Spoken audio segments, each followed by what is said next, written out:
नमस्कार। मैंने सोचा था कि यार 2026 जो कि नया साल है वो अपने खाटू श्याम जी में ही मना जाए, तो मैं खाटू श्याम जी पहुंच चुका हूं दोस्तों। और एक तरफ 31 होने के कारण लोग अलग अलग जगहों पर जाकर पार्टियां मना रहे थे। वहीं हम तीनों भाइयों ने प्लान बनाया कि क्यों ना ये नया साल बाबा श्याम जी के दरबार में मनाया जाए। खैर सभी लोगों की अपनी अपनी थिंक होती है। खैर हमें अपने नए साल की शुरुआत यहीं से करनी थी, तो हम यहाँ पर आ चुके हैं। अब आप भी कमेंट बॉक्स में बता दीजिए कि आपने आपकी नई साल की शुरुआत कहाँ से की। अब दोस्तों हम बात करेंगे कि खाटू श्याम जी कैसे जाएं। इंडिया से कहीं से भी अगर खाटू श्याम जी जाना है तो हम कैसे जाएंगे। तो सबसे पहले तो आप आपके नजदीकी रेलवे स्टेशन पर जाएंगे और वहां से कंफर्म करेंगे कि क्या कोई ट्रेन वहां से जयपुर जंक्शन जाती है या फिर नहीं। अगर जाती है तो फिर पूछताछ केंद्र पर पूछिए कि ट्रेन का टाइम क्या है, ट्रेन की स्टेशन क्या है और ट्रेन कब कितने बजे कहां पर आती है। अगर आप अपने नजदीकी स्टेशन पर जाने में असमर्थ है तो आप हमें कमेंट बॉक्स में बता सकते हैं कि आप कहां से खाटू श्याम जी आना चाहते हैं, क्योंकि इसके बाद हम आपको तुरंत बताएंगे कि आप कौन सी ट्रेन से या बस से खाटू श्याम जी आ सकते हैं। खैर चलिए ये तो हो गई अब आने की बात। मगर अगर आप ये भी जानना चाहते हैं कि यहाँ पर आकर कहाँ रुके, तो उसकी सलाह भी आप हमसे कमेंट बॉक्स में जरूर ले सकते हैं, क्योंकि उसके बाद हम आपको बताएंगे बिल्कुल बजटली रहने खाने की जगह। दोस्तों आपको यहाँ पर एक बात का बहुत ज्यादा ध्यान रखना है कि यहाँ पर श्रद्धालुओं को देखकर आप अपना आपा बिल्कुल भी ना खोइए और जल्दीबाजी में आपको किसी ठग के हाथों भी नहीं आना है। अगर आप यहाँ पर आकर सिर्फ दर्शन करना चाहते हैं, रुकना नहीं चाहते हैं, तो रूम लेने की कोई आवश्यकता नहीं है, क्योंकि आप 50 रुपए देकर नहा धोकर फ्रेश हो सकते हैं। और आप जिसके यहाँ से प्रसाद लेंगे आप वहीं पर अपना लगेज भी रख सकते हैं। और अगर आपको यहाँ पर रुकना ही है तो बिल्कुल बजटली 500 से 1000 रुपए तक आपको रूम भी मिल सकता है। खैर हमने तो यही किया,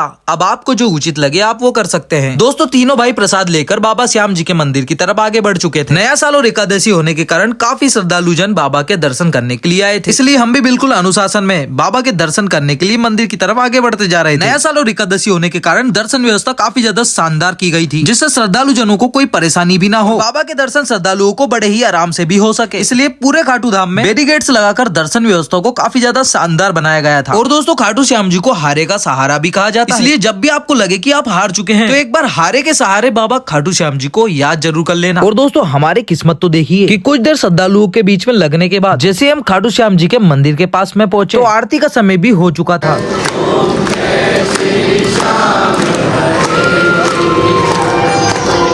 और फिर आरती के पश्चात जैसे जैसे पहले लाइनें चल रही थी वैसे वैसे फिर से भक्तजनों की लाइन आगे बढ़ने लगी। और फिर कुछ ही देर के बाद हम मेन मंदिर प्रांगण में पहुंच चुके थे। और यहाँ पर भी हमारा अनुशासन जो का त्यों था, क्योंकि मंदिरों में अनुशासन दिखाना हमारी सबसे बड़ी समझदारी होती है। और दोस्तों मंदिर प्रांगण का ये शानदार डेकोरेशन बड़ा ही मनमोहक लग रहा था। और फिर मंदिर में बाबा के दर्शन करने के बाद तीनों भाई लोग बाहर आ जाते हैं, क्योंकि अब हमें यहाँ से निकलकर फिर से तोरण द्वार पर आकर फोटो भी खिंचाना है। और दोस्तों आपको बता दें कि तोरण द्वार मंदिर से सिर्फ और सिर्फ 800 मीटर दूर है। और यहाँ पर रुककर श्रद्धालु जन अपनी यादगार पलों के लिए तस्वीरें भी खिंचाते हैं। दोस्तों अगर आपको कोई अन्य जानकारी भी लेना हो तो आप हमें कमेंट बॉक्स में जरूर बता सकते हैं।